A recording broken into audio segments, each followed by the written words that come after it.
Hello दोस्तों, आप लोगों का स्वागत है चैनल में। आज देख लेते हैं बाजार की मूवमेंट कैसी रही।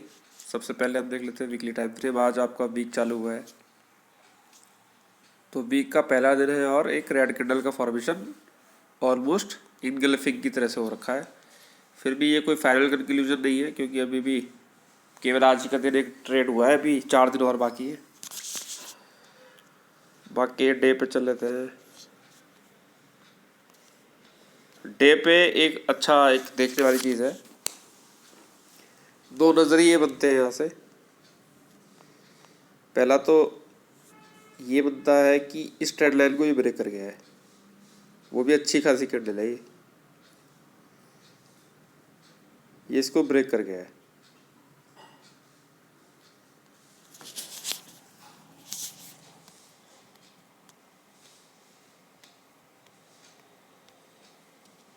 दूसरा, ये हम लोगों ने मार्क पहले ही किया था, ABC एक्सपेक्टेड जो था, तो ये वैसा ही है ऑलमोस्ट। अगर वो फिफ्थ वेव है तो उसका एक करेक्शन ये आ गया है। ABC आपका होता हुआ दिख रहा है अभी भी।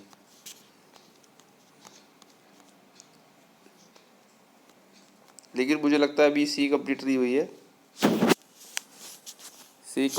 हुई है, अभी। सी का पहला लेवल अगर हम निकाल लेते हैं अभी, ये जस्ट रेफरेंस के लिए होता है फिबोनाची, जो लोग अपने कन्वीनियंस के हिसाब से यूज़ करते हैं। बाकी सी करेक्ट कभी भी कहीं भी हो सकती है, आपको स्विंग इनवैलिडेशन का वेट तो करना ही होता है हमेशा।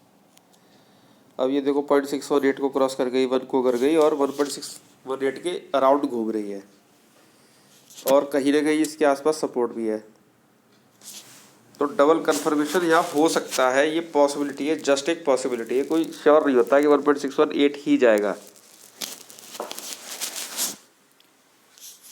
हम जब मानेंगे 1.618 या कोई सा भी पैरामीटर का भी 2 तक भी चला जाता है, 3 तक भी चला जाता है, डिपेंड करता है वो, जब तक स्विंग इनवैलिडेट ना हो जाए।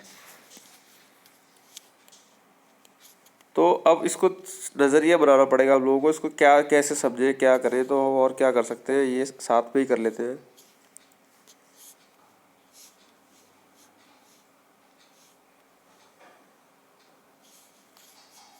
इसकी ट्रेंड लाइन तो देखो ब्रेक हो गई है, ये वाली यहाँ से, ये तो ब्रेक है। ठीक है, करने को क्या कर सकता है ये कि एक बार रीटेस्ट करने के लिए चले जाए, इसी को ओपन हो, यही रीटेस्ट कर जाए, फिर वापस आ जाए। तो कहीं ना कहीं मुझे ऐसा लगता है कि इसमें नीचे की तरफ तो देखो मल्टीपल सपोर्ट है ही है।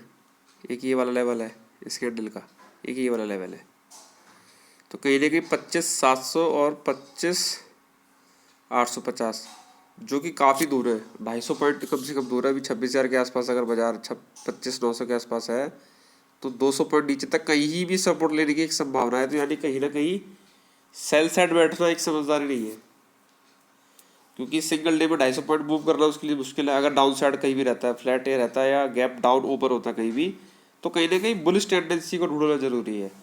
वो आपके लिए बेटर रिस्क रिवॉर्ड बनाएगा या आपको फेवर कर सकता है मार्केट स्ट्रक्चर के हिसाब से। कुछ भी ट्रेड लेने का तो कोई मतलब नहीं है। तो सपोर्ट दो जगह देखने को मिल सकता है, 25,860, 25,750, 2 लेवल है हमारे पास।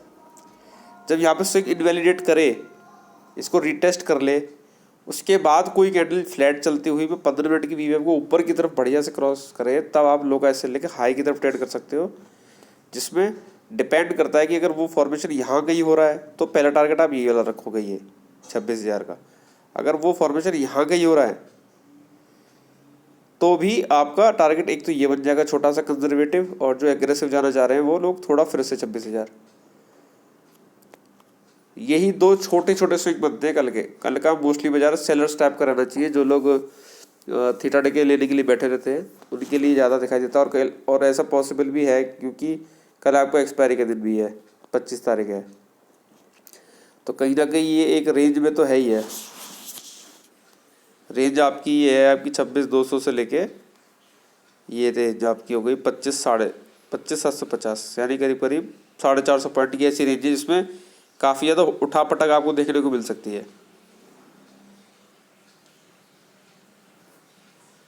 ठीक है, काफ़ी उठापटक आपको देखने को मिल सकती है, तो इसका ध्यान रखेंगे हम। तो हमारा कल का सेटअप क्लियर है कि केवल बाय साइड ही जाएंगे, और केवल जब ही जाएंगी जब ये दो लेवल टेस्ट करके बाजार 15 मिनट की कैंडल को वीवेम के ऊपर क्लोज करेगा। पहला ये है 25,850, एक ही है 25,750, बस। इसके अलावा बाजार कहीं ऊपर एक बार के लिए अगर कोई सेल साइड बैठना चाह रहा तो फिर ये वाला रिजेक्शन लेवल चाहिए करीब करीब 26,170 का। तो केवल 3 लेवल हम लोगों ने निकाले, 25,850, 25,750 और 26,150। 26,150 पे अगर 15 मिनट की कैंडल नीचे की तरफ क्लोज करती है तो आप हाई का सेल लेके नीचे की तरफ बैठ जाओ। बाकी 750 से बुलिश बैठोगे, 850 से बुलिश बैठोगे। इस पर नज़र रखिएगा। इसके अलावा अगर बाजार में कोई फॉर्मेशन बनता है या कन्फ्यूजन होता है तो ट्रेड को छोड़ देंगे, क्योंकि ट्रेड ना लेना भी एक ट्रेड है। ठीक है, थैंक यू।